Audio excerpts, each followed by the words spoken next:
Hello everyone and you are welcome on my channel Farhat English utopia. आप सब लोग कैसे हैं? उम्मीद करती हूँ कि आप सब बहुत अच्छे होंगे और अपनी अपनी प्रिपरेशन बहुत अच्छे ढंग से कर रहे होंगे। जैसा कि आप जानते हैं कि इंग्लिश लिटरेचर का सिलेबस बहुत ज़्यादा ब्रॉड है। अगर हम उसमें स्मार्ट वर्क ना करें तो हमारी प्रिपरेशन और एग्ज़ाम को क्रैक करना बहुत मुश्किल हो जाता है। इसी बात को ध्यान में रखते हुए मैं आज आपके लिए इस चैनल पर जो मैं प्रोवाइड करा रही हूँ आपको कंटेंट, वो बहुत ही ज़्यादा स्पेसिफिक कंटेंट है, कुछ ऐसा जिस पर कि क्वेश्चंस बेस्ड होते हैं। बहुत ज़्यादा सिलेबस होने की वजह से बच्चे कंफ्यूज हो जाते हैं कि किस चीज़ की हमको प्रिपरेशन करनी चाहिए या किन चीज़ों पर ज़्यादा फोकस करना चाहिए। इसी बात को ध्यान में रखते हुए आज मैं आपके लिए अपनी कुछ इस तरह की सीरीज़ स्टार्ट कर रही हूँ कि अगर आपने अभी तक इंग्लिश लिटरेचर में कुछ भी नहीं पढ़ा है तो भी आपके लिए ये बेनिफिशियल प्रूव हो। उसकी वजह यह है क्योंकि अगर आप इतना भी काम कर लेंगे जितना कि मैं आपको यहाँ पर कंटेंट प्रोवाइड कराऊंगी तो आपका काफ़ी हद तक जो अपनी प्रिपरेशन है उसको आप काफ़ी कमांड दे देंगे और उस हिसाब से आप अपनी प्रिपरेशन को कंप्लीट कर लेंगे। इसमें फ़र्स्ट ऑफ ऑल आता है, अब मैं क्योंकि ये सीरीज़ का पहला पार्ट है तो उम्मीद करती हूँ आप सबको बहुत अच्छी लगेगी और आप इस सीरीज़ के माध्यम से या सीरीज़ के थ्रू अपनी प्रिपरेशन को बहुत अच्छे ढंग से कर सकते हैं। जो बच्चे अभी फ्रेशर हैं, जो फर्स्ट टाइम अपनी प्रिपरेशन कर रहे हैं, उनके लिए तो बहुत ही ज़्यादा इंपॉर्टेंट है ये सीरीज़, क्योंकि ये स्मार्ट वर्क को ध्यान में रखते हुए बनाई गई है। आज हम इसमें देखेंगे eminent literary figures and there works. ऐसा वर्क देखिए, जैसा कि आपको नाम से ही यहाँ पर दिख रहा होगा कि eminent literary figures and there works. अगर आपको ये भी नहीं आता कि एमिनेंट लिटरेरी वर्क्स क्या था या एमिनेंट लिटरेरी हमारे जो राइटर्स थे वो कौन कौन से थे और उनका वर्क्स क्या था, जब तक आप इस पर फोकस नहीं करेंगे, आप किसी भी क्वेश्चन को करने के लिए अपने आप को इनकेपेबल फील करेंगे, तो जाहिर सी बात है कि आपको कुछ ऐसा वर्क तो याद होना ही चाहिए कि अगर उस पर क्वेश्चन पूछे जाएँ तो आप एकदम आपका जो माइंड है वो उस क्वेश्चन को बीट करने के लिए पूरी तरह प्रिपेयर हो। ठीक है। दूसरी बात, हमें साइकोलॉजिकल प्रिपरेशन करनी होती है अपने इंग्लिश लिटरेचर में, ये भी मैं आपको बता दूं। मतलब अपनी जो साइकोलॉजी है इंग्लिश की, जिसमें कि हम हिस्ट्री ऑफ इंग्लिश लिटरेचर पढ़ते हैं, उसके बाद हमारे काफ़ी डिवीज़न है इंग्लिश लिटरेचर में, तो उन सबको ध्यान में रखते हुए हमें अपनी प्रिपरेशन को करना चाहिए। इसी में आज हम स्टार्ट कर रहे हैं eminent literary figures there works. Okay, चलिए देखते हैं। मैं आपके साथ जो डिस्कशन करूंगी वो सेंचुरी वाइज होगा, मतलब सेंचुरी टू सेंचुरी, किस सेंचुरी में कौन कौन से मोस्ट इम्पॉर्टेंट राइटर रहे हमारे पास या कौन कौन से फिगर रही और फिर उनके वर्क्स क्या रहे। इसी को अगर आप ध्यान में रख करके चलेंगे तो जाहिर सी बात है कि आपकी काफ़ी मोटी मोटी प्रिपरेशन या काफ़ी जो एक होता नहीं कि हमने एक रॉ मटेरियल तैयार कर लिया है, तो उस तरह का रॉ मटेरियल आपका प्रिपेयर हो जाएगा for a exam. Okay, start this.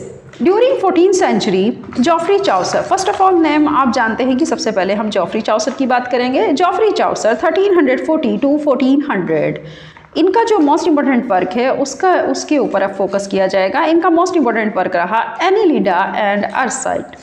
Second is the parliament of fowls. Third Troilus and Criseyde. यहाँ से देखिए टाइम पीरियड को आपको ज़रूर ध्यान देना है, उस पर फोकस करना है कि जॉफ्री चाउसर का time period was the 1340 to 1400 and his work Anelida and Arcite, the parliament of fowls, Troilus and Criseyde, the house of fame, the legend of good women and the next the Canterbury tales, the next the book of the duchess, next is the A Prayer to the Virgin ABC, next is the Roman de la Rose translation, and next is the story of Griselda, a story, and next is the Romaunt of the Rose translation, and next is the A Treatise on the Astrolabe. Is that clear? ये सभी work Geoffrey Chaucer का है और ये वो most important work है जिस पर कि क्वेश्चंस पूछे जाते हैं। तो बेहतर होगा कि हम ज़्यादा पढ़ने के चक्कर में, ज़्यादा चीज़ों को याद करने के चक्कर में जो हमारा मोस्ट इम्पॉर्टेंट वर्क है हमेशा उसको भूलते हैं और कहीं ना कहीं उस पर फोकस कम करते हैं, जिसकी वजह से हम एग्ज़ाम को बीट नहीं कर पाते। तो बेहतर होगा कि हम पहले मैन और फोकस वर्क को थोड़ा सा अलग करते हुए पहले उस पर ध्यान दें। ठीक है, ये जॉफ्री चाउसर का वर्क था। नेक्स्ट देखते हैं, अब इसी सेंचुरी की बात चल रही है तो इनके जो कंटेम्प्रेरी राइटर रहे उनके बारे में बात है। जॉन गावर 1330 टू 1408 के बीच में इन्होंने कौन सा वर्क किया उसको देखिए। Confessio Amantis, next is the Speculum Meditantis, next is the Vox Clamantis, next is the trait. Okay, four work is the most important work of John ग्रॉर।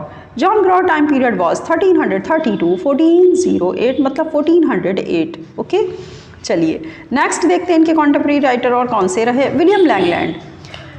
William Langland time period was the 1332 to 1386। और इनका अगर हम work देखें, most important work एक ही है जिसके ऊपर question based होते हैं और इसको आपको याद भी रखना होगा। The vision of William concerning Piers the Plowman.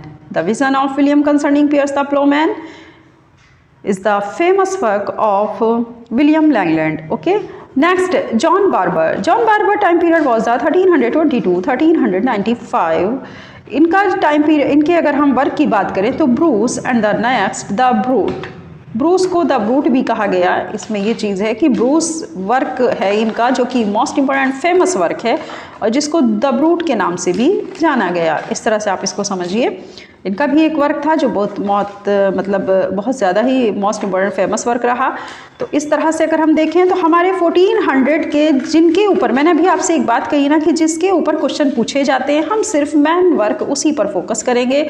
जैसा कि हमारे जॉफ्री चौसर रहे 14 सेंचुरी में। 14 सेंचुरी में आप मोटा मोटा थोड़ा दिमाग में बना लीजिए ग्राफ। सेकंड नंबर पे उनके कॉन्टेम्परेरी राइटर जॉन गवर रहे एंड थर्ड नंबर पे William Langland and the fourth number पे जॉन बार्बर। 1400 में हमारे 4 राइटर्स ऐसे रहे या 4 ऑथर्स हमारे पास ऐसे हैं जिनका वर्क हमें बहुत आराम से याद होना चाहिए, जिसमें कहीं पर कोई भी कन्फ्यूज़न होने का मतलब है कि अगर हमें ये चीज़ें भी याद नहीं है तो इसका मतलब हमें बहुत डीप स्टडी की ज़रूरत है। चलिए देखिए, ड्यूरिंग 14th सेंचुरी एक बार फिर से देख लेते हैं। Geoffrey Chaucer first of all, second is the John Gower and the third is the William Langland, fourth is the John Barbour. इस तरह से करके मैं आपको सीरीज़ वाइज इसी तरह की वीडियोस अपलोड करूंगी जिसमें आप जो हमारा इमिनेंट लिटरेरी फिगर है और उसका वर्क है वो आपको देखने को मिलेगा इन वीडियोज़ में। और आपकी तैयारी, मैंने कहा ना कि आपके पास एक रॉ मटेरियल तैयार हो जाएगा जिससे आपको काफ़ी हेल्प मिलेगी। ओके बच्चों, चलिए अब इसी के साथ मैं आपसे विदा लेती हूँ। और हाँ, चैनल पर जाने से पहले, इससे पहले कि आप इस वीडियो को क्लोज़ करें या चैनल पर से जाएं तो इस चैनल को लाइक सब्सक्राइब शेयर ज़रूर करिएगा ताकि हमें मोटिवेशन मिले और हम इसी तरह अच्छा वर्क आपके लिए इस वीडियो के थ्रू प्रोवाइड कराते रहें। ओके, चलिए अपना ख्याल रखिएगा। अल्लाह हाफिज़।